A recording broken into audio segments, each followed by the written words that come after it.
Hi guys, welcome to Crazy Burger. In this video we're going to be playing through Tomb Raider The Last Revelation and Tomb Raider Chronicles on PS1 emulation, and then we'll discuss at the end of the video whether this cart is actually worth buying and is it good value for money, or are you better buying these games elsewhere. Without further ado, let's get stuck into the video.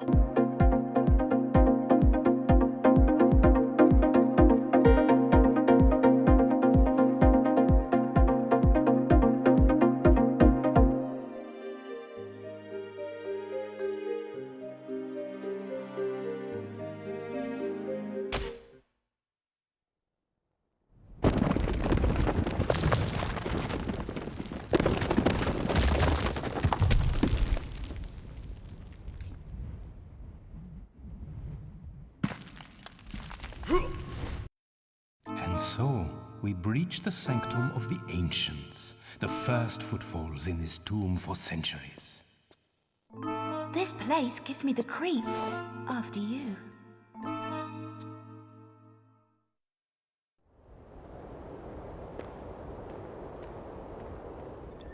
Okay, so the game opens up as you playing through the game, or it's basically a tutorial level, and you're playing a teenage Lara Croft, which is always a bit weird to play. After all, Lara Croft was something of a bit of a sex symbol up to that point. A bit strange looking at it now, but she probably was, and definitely sold a lot of games based on that. But anyway, the game itself is probably a little bit more of a return to form, I guess more like the original Tomb Raider, but it does keep a lot of the elements that were in Tomb Raider 3, such as the sprinting and also the ability to crouch. So it is very familiar. There's nothing totally different about the game. The whole point of the game is really just the story and the different developments throughout the game. But it's basically more Tomb Raider. It was well received at the time.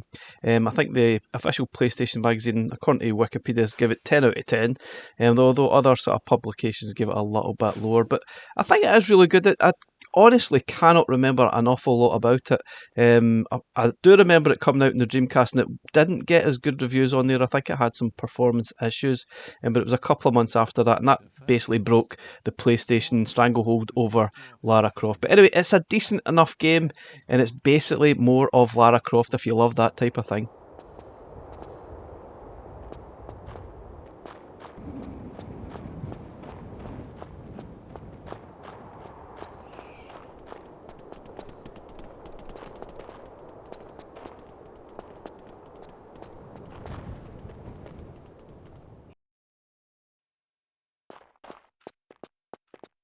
Stand facing the grate. Now, press and hold the crouch button.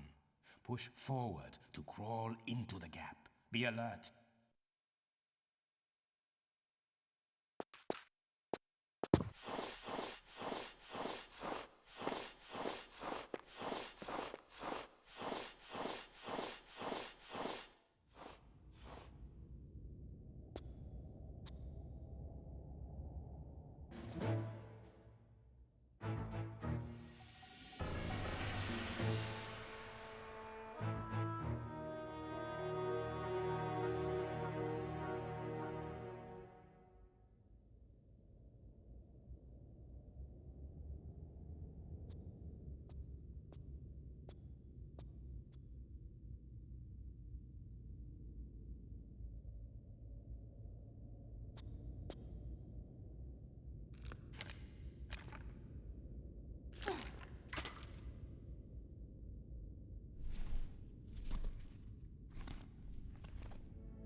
So, at the end of 1999, there was also a bonus level included with the Times newspaper in the UK. I really don't remember it, to be honest.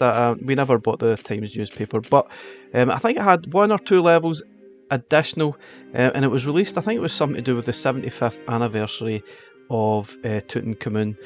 I think that's the information I gathered. Now, this isn't an exclusive for Evercade. Yes, it's exclusive. We're getting a PlayStation variation of it because it was originally only released on PC.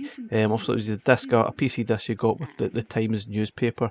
But as looking at it now, it is pretty ropey and pretty basic. But it's nice. It's a bonus there, but it's not exclusive to Evercade. You can buy this as part of the remastered version, and it will come complete with that. So it's not really an exclusive as such. But here is some of the opening parts of that game, which I definitely didn't play. I wasn't even aware of it at the time. Fever-ridden, hiding nearby, ranting about a new tomb.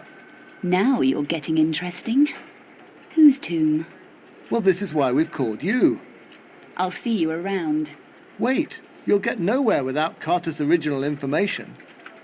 He was the first to discover Tutankhamun's tomb and report it exclusively to us. His original chamber layouts and notes lie in the relevant issues in our archive room, invaluable to the Tomb Raider.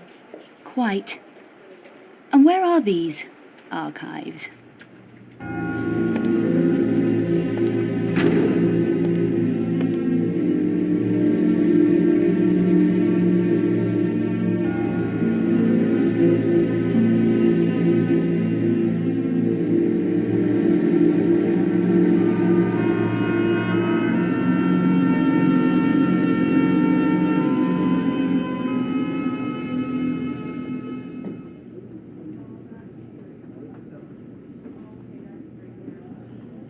Time to finish what Carter started.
In world news, a private memorial service was today held for renowned archaeologist Lara Croft. 'Tis a sad day, Winston. She will live on forever in our hearts. Surely, Winston. And for this is but a memorial service. There may yet be news from Von Croy in Egypt. Indeed, we can only hope and pray that she may yet return to us. But I fear Von Croy, digging in the hopes of discovering her alive, may only be met with black reality. Indeed, indeed. So moving on to Tomb Raider Chronicles, this was released a full year after the last revelation, and it's basically extra concepts and ideas that were not included within the last revelation, and then they made Tomb Raider Chronicles, where Lara Croft is presumed dead, and you're basically going through levels where the folks that went to her funeral are basically reminiscing on some of the things and missions that she went to do. And yeah, it does feel a little bit tacked on, and it doesn't really feel the best Tomb Raider game. It's not really fondly remembered, as a great Tomb Raider game, probably one of the weakest that was released on the PlayStation. It was the last game, or Tomb Raider game, that was released on PlayStation 1 until they moved on to other things like Angel of Darkness, which was the PlayStation 2 game, which also wasn't really well received either. But yeah, it's an okay game. It's more Tomb Raider. But I guess after playing Last Revelation, I'm not really sure you're going to get an awful lot out of it. It doesn't really seem to gel as well. I guess over the two games, there's a lot of gameplay to be had. So if you look at that as value, these games will take you hours and hours to actually play through. So if you look at it just per pure value for that, it is good. But later in the video, we'll discuss looking at how you could play these games elsewhere, and really you could save yourself a fortune by not buying the Evercade version. Saddens me to say that, but I don't think the value is really there by paying $24.99 for this when you could easily get these for cheaper elsewhere. Anyway, stay tuned and I'll go over this at the end of the video. Well, gol darn, ain't she just a picture? Ah, the charming Mr. Larson. Has Pierre let you off the leash? Talking of which, where is our learned friend? Oh, he's around. You got the cash? I've got the cash, but I don't deal with the monkey. Well, now that ain't polite for a lady. Even if the monkey has the Mercury Stone. Lucky I'm in a generous mood. Ah, crawled out from under your rock, I see. No need for unpleasantries, Miss Croft. I'm afraid I must, once again, relieve you of your burden. Easy come, easy go.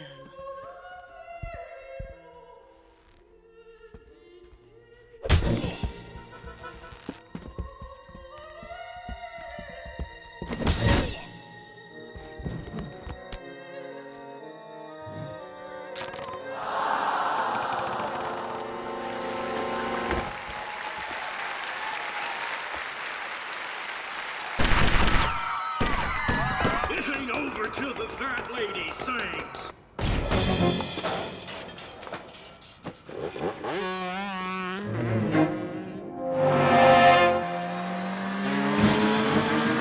Fucking Bronco, baby!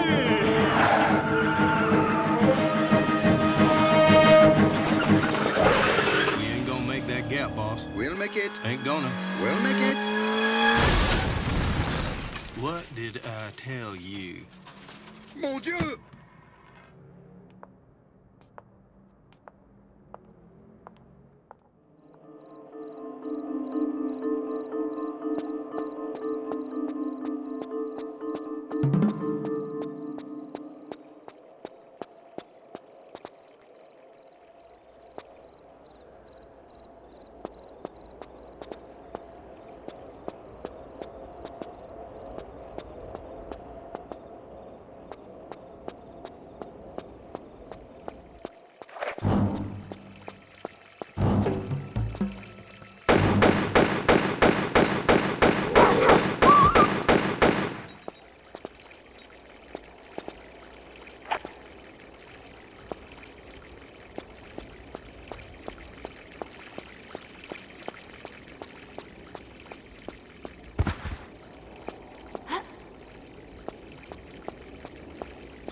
So whilst editing this video, I noticed there's quite a lot of sections within the game that are quite dark, so I've manually sort of adjusted it so you can see the sort of details a little bit better, and adjusted the sort of brightness. Now I'm assuming that Blaze will probably work on this as well, and try and make some of the areas a little bit easier to see, by making, obviously changing the gamma or the brightness within the actual game. But there's no doubt it is a little bit like the other games. There are a lot of dark scenes that are a little bit tough to actually see.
Okay guys, so let's have a look at the value of Tomb Raider Collection 2 on Evercade. So on Evercade you're going to get The Last Revelation and Chronicles on the PlayStation 1 for $24.99. Now we also get that secret level, or the bonus levels that was originally gave away as PC only in the Times newspaper way back in 1999. But obviously we're getting an adapted version. We're getting the PlayStation version of that. So originally it was only released on PC. So there's a small addition there that has some sort of value, but it's still, obviously that's sort of bonus level. You can still get that on the Steam remastered versions. It's not as if it's an exclusive for Evercade. Exclusive, yes, that it's on the PlayStation 1 version, but not an exclusive thing that you can't get anywhere else. And that comes up to $24.99. Now personally I think, looking at the values for buying these elsewhere, it doesn't really look good, and it's probably the first time looking at the values of the carts that I've probably noticed that it doesn't make sense to actually buy the Evercade version. And I know that's really bad. I'm not trying to put you off purchasing this, but it just does not make any sense.